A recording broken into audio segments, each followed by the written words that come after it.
துடிக்குதா எங்க தண்ணி இருக்குதா சுத்தி வரும் காத்துல சுட்டு ஈரல் மடக்குதா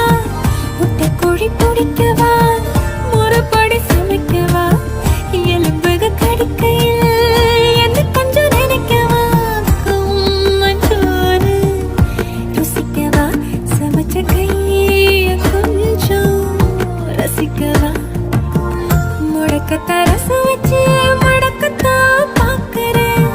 ரெட்டை தோசை சுட்டி வச்சு தாவ காக்குறேன் முக்கண்ணு நுங்கன நிக்கிறேன்